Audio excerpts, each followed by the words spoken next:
Very quickly, how to improve your mental and physical health is to identify any lies that you are believing. Okay. I know that sounds very simple and easy, but you have to be willing to accept that you don't know everything. And many things that you may have been taught, that you believe, that you have heard from teachers, professors, doctors, surgeons, pilots, school, any different places may have been a lie. Okay, those people may not have lied to you on purpose, but still could not be the truth.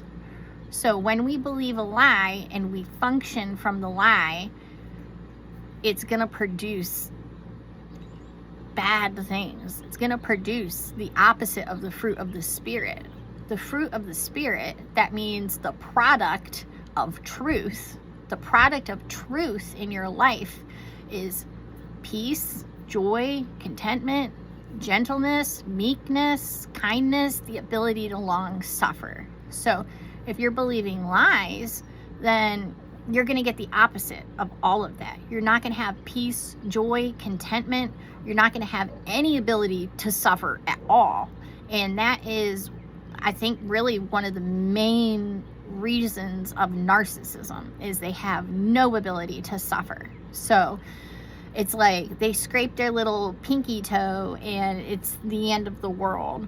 So, of course, when they meet a person who's been sexually assaulted and they hear about that, they're going to do everything they can to not allow that to go into their selves. That's going to make them suffer. They're going to reject that information, try and figure out how it was that person's fault that it happened, and all of these different things.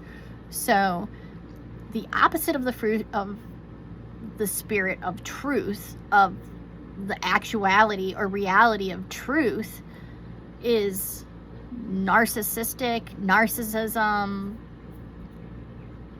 anti-love type things. So I'm going to make a good chart of love things and not love things. So love things and anti-love things, actions, thoughts, and feelings. Okay, so that's just a very brief thing. You have to be willing to identify that you are believing something that's not true. And you may believe that something that is not true, it may be part of what you're using for your identity. So this is another problem. Sometimes when you identify a lie that you've been believing, so much of your identity is built on that lie that you want to reject it because you realize that it's kind of destroying your sense of self. So, but if your sense of self is built on a lie and it's not true, then would you rather, I mean, this is the issue that people run into. So they'd rather not be broken. So this is the saying. So it's like you'd rather fall upon the rock and break you than the rock fall on you and break you. Okay, so I understand I'm probably talking to a very slim amount of people, but you're believing lies, even if you don't know it, if you don't have joy, peace, contentment, the ability to long suffer.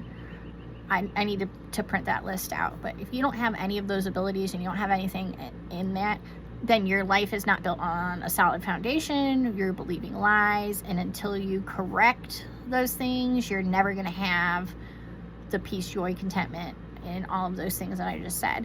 It's the rule of reality. Okay, someone may say they have peace and they never get into a fight, and they may never have like a financial struggle or whatever, but you don't know what's in that person. That could be false peace. Okay, passiveness is not peace. Okay, people who only can handle positive stuff, they do not have the things that I'm talking to you about. They don't have it. So